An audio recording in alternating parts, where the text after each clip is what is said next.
Being an entrepreneur is all about playing the long game, and the best founders and their investors understand that the ups and downs of solving big problems require more than just big vision. It's a combination of traits and practices that will carry you through the lean times. If you want to know what cockroaches and good entrepreneurs have in common, stick around because today we're talking with Mike Peregrina, co-founder of Homey, and investor Curt Roberts to bring you both sides of a perfect pitch.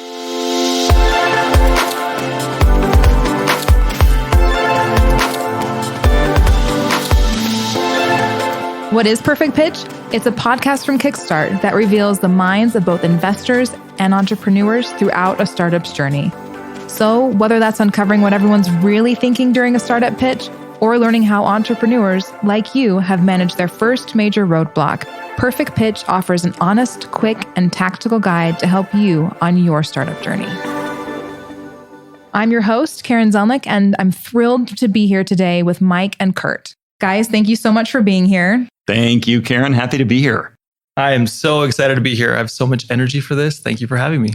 Thrilled to have you. So excited. We've got so much ground to cover. But first, I want to give everyone just a little bit of info about the two of you. So let's start with Mike. You co-founded Homey in 2015. Prior to that, you were on the investment team at Mercado Partners and an investment banker. You studied architecture and finance at the University of Nevada. And what else should we know about you? I love food. I love my family. What and food? I love football. So all foods, I eat it all. Food is a wonderful, wonderful thing for me. Me too, as it turns out. I love food. And Curt, we're so excited to have you back here to talk about the investor side of the story. So for those who might be joining us for the first time on our podcast, Curt is one of the partners here at Kickstart with an investment focus on consumer products, health tech and ed tech, and general B2B SaaS in the West. And I think something that really makes you a great partner, Curt, with all these entrepreneurs is your ability to be curious and interested in just about anything. What are you interested in right now, Curt? A lot of what I'm reading about right now is honestly the function of the human brain. I just find it absolutely fascinating. It's amazing. And I think what we're learning about how plastic the brain is and how it can regenerate, there is just nothing more fascinating to me.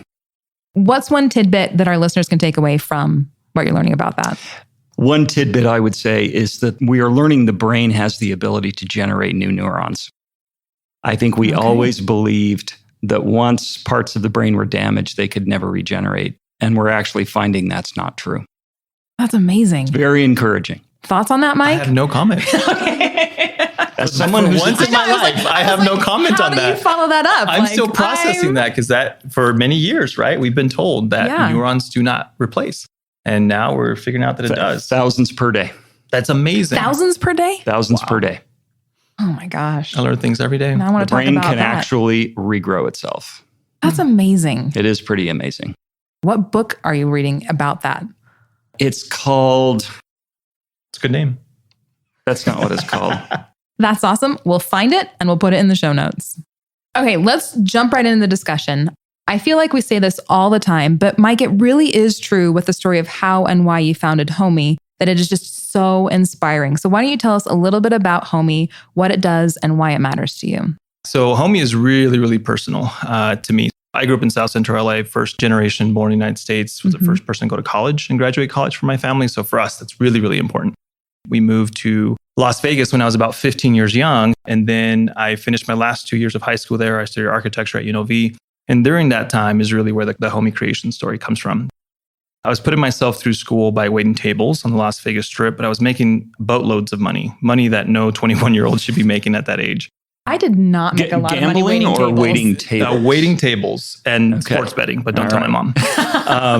And during that time, it was around 2005. So Las Vegas was growing, it's booming. And we were buying homes 2 at a time, stated income, no money down, 1 year, 2 year arm. Everyone and their mother were getting their real estate license and their mortgage license. So not a lot of barriers to entry in getting that. So I unfortunately got caught up doing some things that I probably shouldn't have been doing. 2008 came, 2008 went, and I lost it all.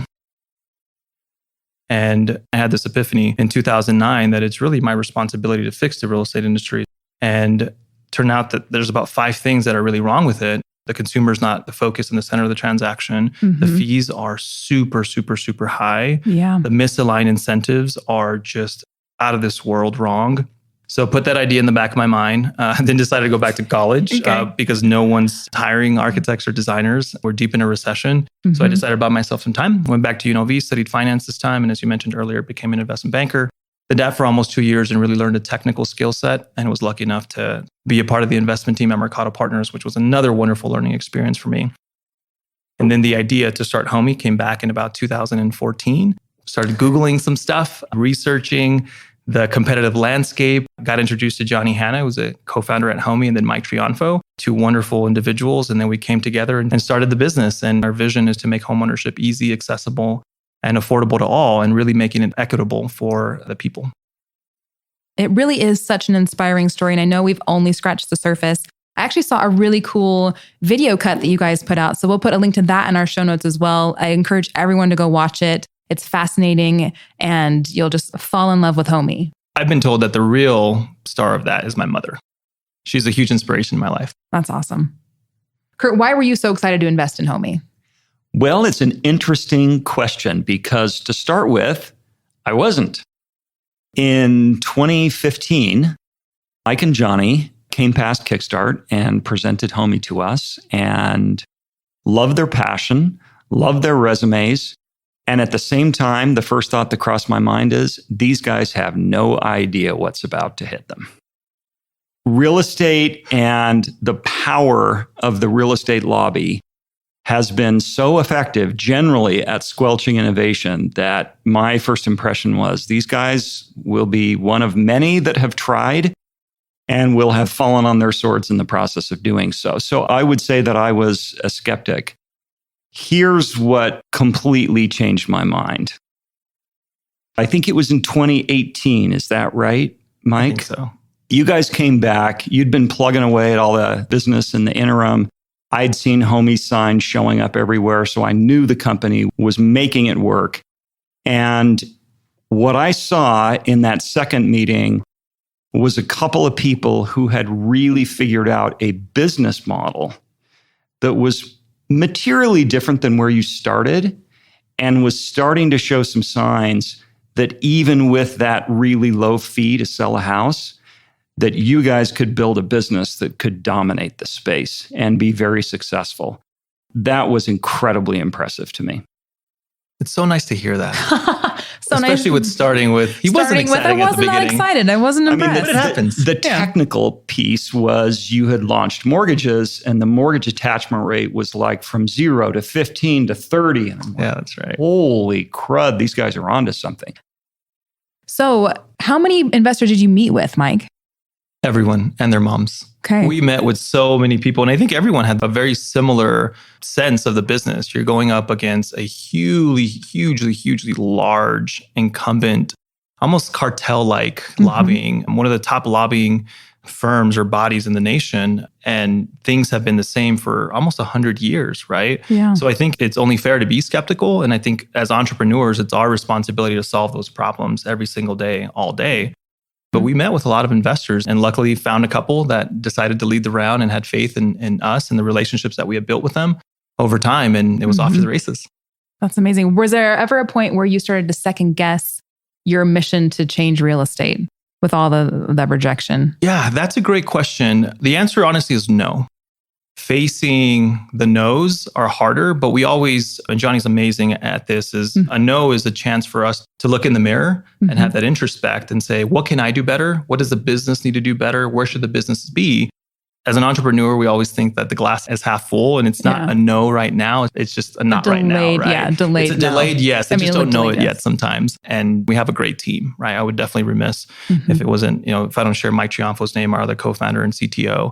Joe Grover, our CMO as well. He's damn near a founder for us as well. And Joe is great phenomenal. Team. He's been an amazing hire. We're super proud of having him on board, but that team really is well-rounded.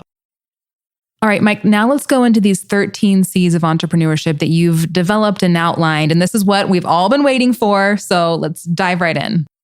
Well, thanks. So here they are. Creation, which is really about the founding story and the founding team. Courage. I deeply believe that it takes courage to start a business and it takes courage to fight for things that are right. Care is number 3. That's pretty obvious. Connection is one that I think is always overlooked. And it's the connection with your employees, it's connection with people, including your founding team. Collaboration is something that's also pretty obvious. It's the teamwork. No one can do it by themselves. Compassion is the other one. And it's compassion for employees, compassion for your customers and future customers, communication, creativity, culture, choice, clarity. Curt, which really is the C for capital. Yeah. He made it on the list. And the last one is cockroach. I know that we went through those really fast. So for everyone listening, we'll be sure to have them up in our show notes at kickstartfund.com. So be sure to check that out after listening. So before we move on too fast, Mike, connection. Why is that the most overlooked C? I'll have to credit Johnny for this one. One of the things that he's really strong on is mental fitness. And I think that's something that as investors, investment bankers, entrepreneurs, spouses, brothers, sisters, we really forget about or overthink or underthink and sometimes think of it as a stigma. And I think that being connected with people is really, really important. I think the most important things in life really are not things. They're really connections and relationships you have with people. Curt, would you agree with that assessment that it's often the most overlooked one in startups? Yeah, I think that's probably true. Founders tend to be people who, when successful, feel like they can pretty much power through anything. And I think there's a tendency toward self-reliance that is absolutely critical to success. However, at the same time, that can sometimes lead to an unhealthy independence as opposed to a sense of interdependence and a willingness to share the load with people who've signed up for the journey and care as much about your mission as you do. I could not agree more with that. Well said. And I think there are probably a lot of people listening too who that will really resonate with and who will be relieved, I think, to hear that it's okay to have space for not being okay or to, Oh, absolutely. I think being vulnerable as a leader of a business, people relate to that. They don't see these people, whether it's founders or an executive, as these perfect individuals, which we all know they're not, right? Yeah. And I think the more real you can be with your employees, your team members, they have a huge tendency to respect you more for it because they realize that you are human. I love that. It's so important. Yeah, and it leads to more effective collaboration. A couple of these other C's actually, creativity and culture.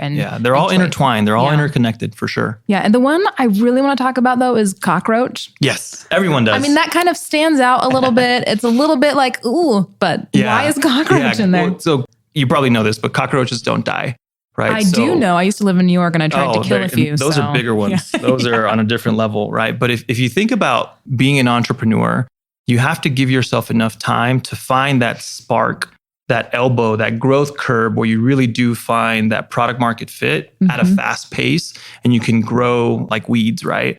And I think giving yourself enough time, and all these C's, as I mentioned, are interconnected, to be creative, to solve problems day after day in and out, you won't die. So you just have to give yourself enough time to turn the corner, to find that right investor, to find the right product market fit, or even that right customer that ends up nailing this huge opportunity for you. And then it creates this flywheel. That's the cockroach. Okay, so I think I have an example of cockroach actually that involves both Mike and myself. After we wrote our first check into the company, there was a period of time in which the company was out preparing to raise its next round. And for a bunch of reasons, we reached a period in time in which the company got very, very tight on cash. And we had some hard decisions to make. And I remember going through conversations with Mike and Johnny in particular that were not fun. They weren't fun for me. Do you remember those conversations? Oh, I do. My hands are getting shaky just thinking about it. They were not fun. And I'll tell you what I appreciated about how Mike and Johnny handled those conversations was that it was never about the person or getting personal or questioning motivations. We got through that process and I came out of it with significantly higher respect for the company and a willingness to get significantly more bold to make sure it succeeded because I could tell that these guys would not give up, that they understood the perspective that we were coming from and that we were going to solve it together. Mike, how does it not become personal? Like, what was there? Is there a C applied there? Well, it is personal. This is your mission. The way that, behind closed doors, like there was a lot of anger and distrust. I heard that. And I mean, I've known the Kickstart team for 8 years, right? Like I've known these wonderful people for such a long time. And it felt like betrayal, but that is distortion, right? That is not what happened. What happened was there was business terms that were expiring, right? And the conversations internally that we had between the management team, although there was some anger and some, things and words said very passionately, we realized that we signed the dotted line. That's right. That would be really amazing, actually, to look back and see what happened. But amongst us, we put on our big boy pants. We signed the dotted line. It's the agreement and the arrangement we made. But what I love, what happened after that was the support that we got from Curt specifically, and the support that we got from all of our other investors, which he wrangled together, was amazing. And I think that we love him and respect him way more because of that, because it did allow us to give more time to see that growth curve, because it was bound to happen. We just needed a little bit more time, but there's no hard feelings. There's no disrespect, if anything. And we all came on the other side a lot better. Man, I can't be the only one listening to this that is just so inspired actually by that interaction and the story that went there and the takeaways personally for like, put on your big boy pants or big girl pants and just keep going and commit. That's really inspiring. So thank you for sharing that. And my next question is, could you tell us about a major roadblock at Homey and how you had to apply one of the C's to overcome that roadblock? There's two that come to mind. The first one is courage. And as I think about courage, you have to be willing to put everything on the line to fight for what's right. And sometimes, actually all the time, it's never easy to do. The other C that comes to mind is collaboration. You cannot do it by yourself. You have a team for a purpose. You have to put an immense amount of trust on those individuals, and doing it together means you'll come out stronger on the other side. And I would probably say it was that time in Homey's life cycle where we almost ran out of cash, right? It was looking at each other and looking in the mirror. How are we going to solve this problem together? How are we going to work together and collaborate so we can get on the other side of this? And it's that C that I come to mind. Curt, any thoughts on that? Yeah, I will never forget a phone call I got from Johnny. I was on my way to a meeting in Utah County, and we weren't even done getting through the difficult conversations. But I think the company knew that we were serious about providing support with additional money so that they could get to the point they needed to raise another round of financing. But those conversations were very painful. And I knew there were mixed feelings over at Homey about Kickstart generally and about me personally. And I will never forget being in the car on the way to Utah County, getting a phone call from Johnny Hanna in which he asked me if I'd be willing to join the board. And I thought, am I hearing this right? Yeah, you're like, I just made your life kind of painful and you want me to join your board. And it gave me an immense amount of respect for Johnny's maturity and the maturity of the team to be able to take a step back from the difficulty of that moment and draw conclusions about what was best for the company going forward with all of the emotion out of the picture. It was a really defining moment for the relationship, I think. It's one of the best decisions we could have made too. Curt's been super instrumental in the success he's one of the business. C's. He is. He definitely is one of the C's. Yeah. And we mean every word of it. So whoever's listening to this and feels like, oh, this could be a story that's just for a podcast, like, no, that really did happen. And I do believe that the entrepreneurs at Homey are cut from a different cloth. And I think it all starts with Johnny and his ability to think beyond the business. The business is not going to define us. And he and I have had conversations about how personal this is for me. And I will do everything and anything to make this happen and succeed. And so will my wife. And our wives and partners are an extension of the founding team. And he helped me understand that whether Homey succeeds or doesn't succeed, it's not a reflection on us as individuals. And I think being able to have a relationship, it goes back to connection with our stakeholders, our investors, our board members. That is what really matters. And I think, and I hope that entrepreneurs that hear that get past the cynicism, get past the, I'm going to do this by myself, get past the Silicon Valley CEO mentality. The faster you get beyond that, the faster you're going to be able to grow a business that's doing things the right way and build a team and have a trustful team. Do you agree with that's why you think they're also cut from a different cloth? I do think they're cut from a different cloth, but I was actually going to emphasize a different thought on that. Yeah. And that is, so many of the companies that we will back have a really interesting idea, an interesting market, a good take, and they're going to build a great business. it's not very common for a company to have an overt set of enemies that are bent on their destruction. Homey has that. And there's something about the way that gives the team energy to say, we are going to do what's right for the customer, no matter how much pushback we get, how public it becomes, how vilified we are. This is about doing the right thing. I agree. We obsess over the customer. My house has been egged. One of my partner's house has been egged? But I grew up in South Central LA, so I'll take an egg. You're like, that's way better than some of the alternatives. But it's something that inspires us. Is we do this for the customer. I'll share one story because I think it's really powerful. And there's 7,000 of these stories after every single transaction. There's a family in Utah that couldn't conceive a child, and they used Homey to buy a home, sell a home, and get a mortgage. We saved them almost $25,000. They invested in vitro, and 9 months later had baby Calvin. And when I saw that baby in a Homey onesie, I cried. I couldn't hold it back. And when things are tough, I'm getting a little emotional right now, actually. I've actually never shared the story without tearing up. And I probably won't do it today. But that's why we do it, right? So when my house gets egged, when the bad guys are telling us that we actually don't have attorneys that are helping customers, that we don't have, licensed real estate agents and loan officers and title and escrow people, and let them continue doing that, because the way we're going to continue to win is by focusing on the customer, not on all this other garbage that happens. But there's so many wonderful stories like that happen on the Homey platform every single day. And that's why we do what we do. I really did get really emotional at that. And the conviction that the conviction that you have it's palpable. And that is an amazing, inspiring thing. And I have one final question for you. What's the most effective practice you've implemented in your work and personal life that's had the greatest impact on your success? It's definitely going to start with a C. I was going to say it doesn't have to start with a C, but we'd love it if it could. I think it goes back to connection. I think life is so much more than your 9-to-5 job. It's the relationships with the people that you have around you, and it's professionally and it's personally, especially now during COVID, especially now during this digital revolution. We spend so much time at work. Sometimes some would argue more time at work than at home. And they overlap a lot. And I think that before we used to resist that.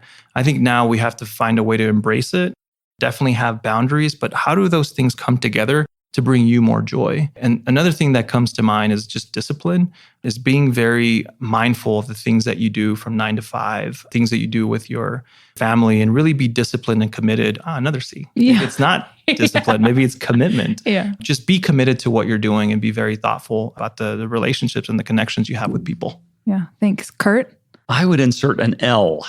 Oh, right. And mine Mixing it up. Mine is learn. I think what's admirable about the best entrepreneurs, what's admirable about Mike, is that every day is an opportunity to learn something new from the customer, from a past mistake, from a comment that comes from a coworker, from something he just read in a book. I think everyone should see the experience of life and of entrepreneurship as constant and continuous learning. And if you ever feel that's not happening, it's because of you, not for any other reason. I love that. My face is always in a book. I love to learn. And I think that comes from my mother, and she's 60 something and she's currently working on her GD. Just really, really awesome. But I love to learn, and I'm going to find a C for that. Or maybe Curiosity. It's like, there he is. Curiosity. Look, I'm just going to be writing Cognition. Yes. Yes. Cognition. I like that even more. It. Okay. Yeah. We're just going to be talking in C's the rest of the week. That's my big takeaway. I do love that, Curt. There's a synonym for everything that starts with C. That's right. So anyway, thank you, Mike and Curt, so much for being here. This was so much fun. I love this discussion. Really appreciate you coming. And of course, thank you for listening as we dive into what it takes to create the perfect pitch. If you want to learn more about our partner, Curt Roberts from Kickstart, and our co-founder, Mike Peregrina, and what he and his cockroach-loving team are doing at Homey to make buying a home more possible for everyone, we'll have a link to the company and a longer bio in our show notes at kickstartfund.com/perfectpitch. And don't worry, we'll figure out what book Curt was reading, and we'll put that in the show notes too, along with the 13 C's from Mike and that amazing video about Homey and the story that includes his mom. We'll be back next time with more insights from entrepreneurs and the investors who fund them, so be sure to subscribe so you don't miss a thing. You can listen to more episodes of Perfect Pitch wherever you listen to your podcasts. And if you like what you're learning, leave us a review or a rating. We'll catch you next time.